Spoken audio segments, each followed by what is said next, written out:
Smith & Wesson M&P 9 VTAC. Very first shots.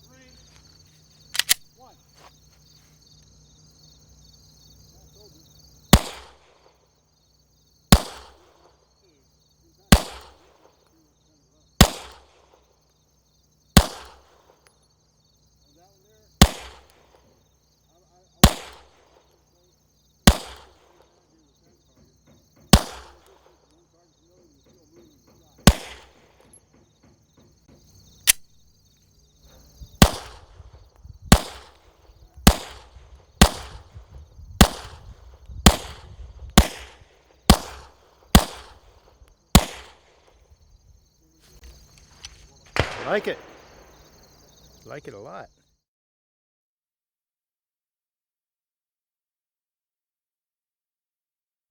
So the M&P 9 VTAC, brand new, headed out to the range today. It was a little noisy and busy at the range, so I thought I'd come back to the quietness of the workbench here and do this part. But I put a little over 200 rounds through this gun today. Flawless performance, no issues of any kind, and it was a whole lot of fun to shoot.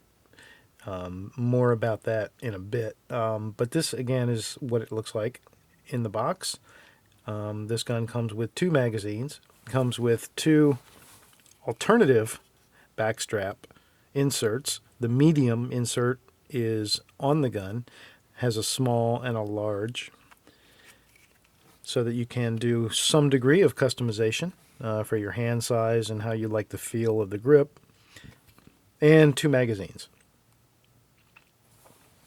The magazine is a 17 round, so it's a 17 plus 1 capacity. It's the exact same magazine as the M&P 9 in general. The only thing that makes this one unique or different is the flat dark earth base plate, which also makes it harder to find when you want to buy more. But you can also just use a regular black base plate M&P 9 17 round magazine. It'll work just fine.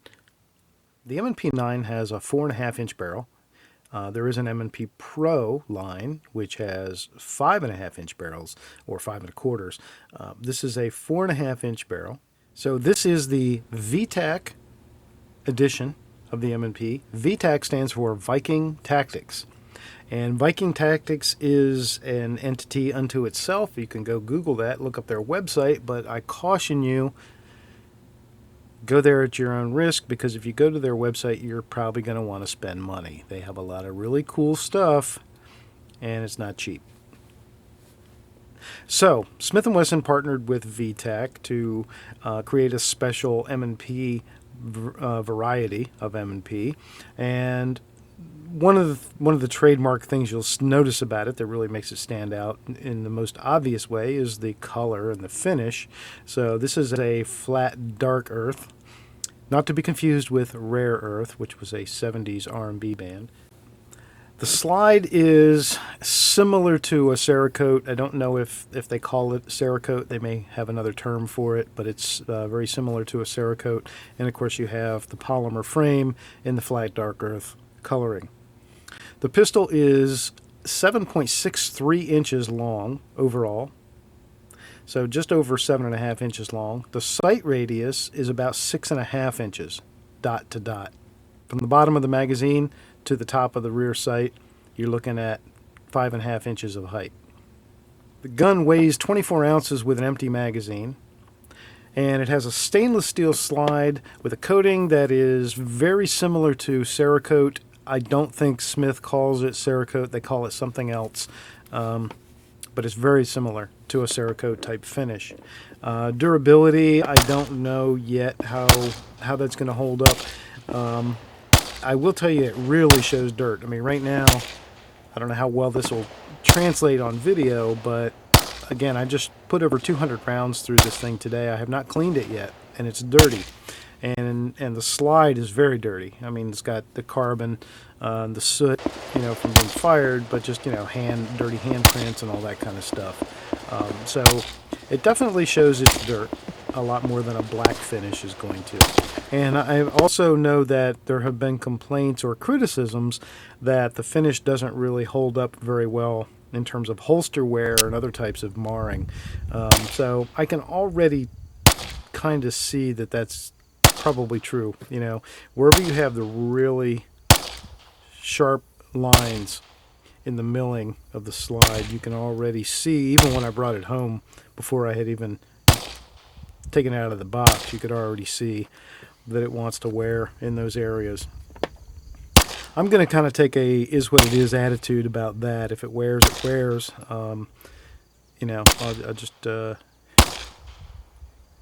deal with it as best I can, because I'm going to probably use this in a Kydex holster, and Kydex holsters are going to give you probably the worst wear or the quickest wear. So back to the VTAC moniker. You can see VTAC is printed on the front sight and the rear sight. May not be able to read that here, but I will do some close-ups and you'll see that. And the sights are the most noticeable difference about this gun. Very interesting set of sights. I'm going to show some range footage over this where you can really see what it looks like to shoot this gun outdoors in daylight. And this was a cloudy day, so it was not overly bright, but these sights just absolutely glow in daylight. And you can see that right now, even with just the light in this room. Those green filaments really pick up the light, those tubes.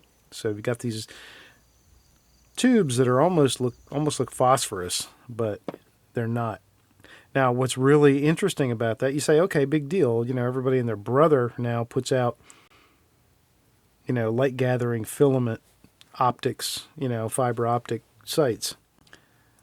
If you look underneath the filament, you see another pair of dots, and on the front, you see another front dot. Those are tritium. So those come into play in darkness. So in light, you have the top set of dots that are going to glow. And in darkness, you have the lower set of dots that are going to glow. And when I first looked at it, I hadn't seen this gun in person, so I was really curious. And when I pulled it out of the case, or had the folks pull it out of the case, and I looked at it, it was very interesting to me to look at. But I'll tell you, in practice, when you're shooting this gun, you would think that would be distracting, but it's not at all.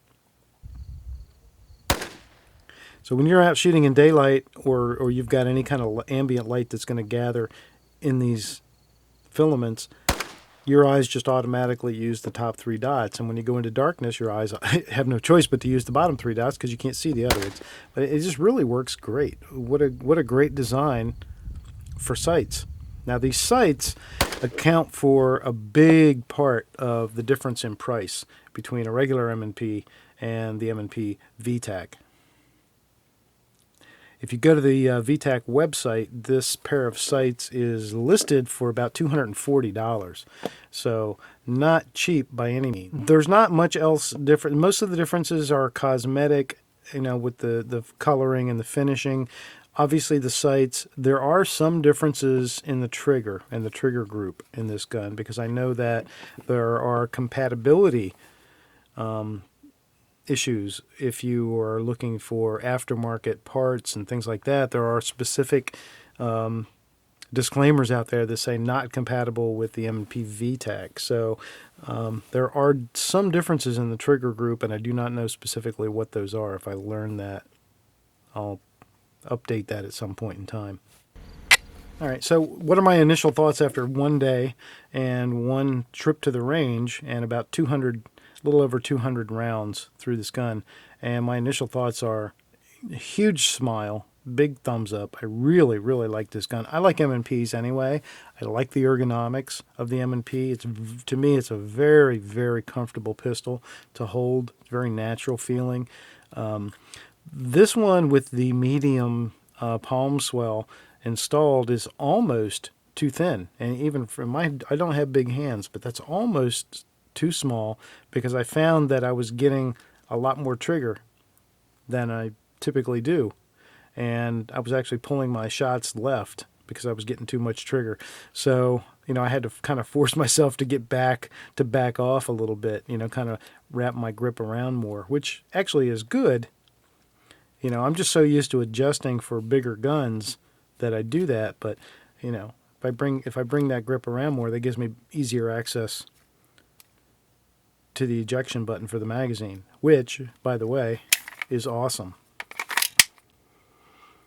The trigger, I don't really have any complaints about the trigger. Now, I found today I had to, slap the trigger a little bit if I wanted to shoot fast because my finger wasn't trained to the reset point of this gun.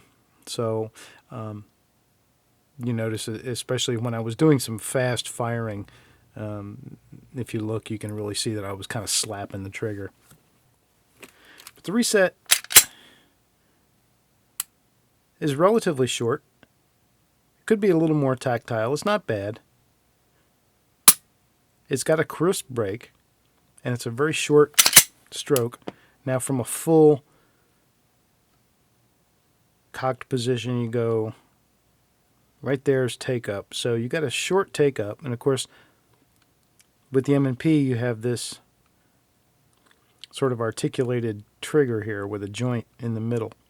So that is just by nature, that has a different feel, and that I think accounts for a lot of the squishy feel that it has. But your take up is short, right there. That's it, and a lot of that is just sort of articulating that lower half of the trigger down, and then you have your. And here, right here, at this point, I'm playing with the break point because I'm under tension. I'm operating the internals right now, and that's that squishiness. You don't have that crispness like you do with a Glock trigger or with a Walther trigger. And then there's your break. So it's a long pull. Take up is short here, but then it's a long pull to the break, and then the reset is pretty short. But right now, as you can see, this gun is pretty filthy dirty. It got shot a lot today. And again, it performed flawlessly. There were no failures of any kind, no feeding failures, no firing failures, no ejection failures. But so far, I really like this gun. This is, it's definitely, I think, a keeper and a shooter. So again, I'm going to have to see how this finish wears over time. I'll do an update. This is just an unboxing, so I'll do a further review when we get past 1,000 or 2,000 rounds through this gun. I like the finish just because it's different. Most of my pistols are black, so I thought it'd be cool to go with the flat dark earth. The only other flat dark earth pistol I have is a 1911. So I thought it would be good to go with that. Why you would really need a pistol in this coloring, I don't really know, other than fashion more than anything. I know it's not even really a desert tan, so I'm not sure. It could be just for camouflage. You may want to, you may just want your pistol to be inconspicuous. Like this guy that I found hanging out today. So there it is, the M&P 9 VTAC from Smith & Wesson. Big thumbs up from me. Good first impression. One of the best first impressions I've had in a long time for a pistol. Just very natural, excellent shooter. Not sure about the durability of the finish. That's a question mark. Everything else is awesome, and those sights are amazing.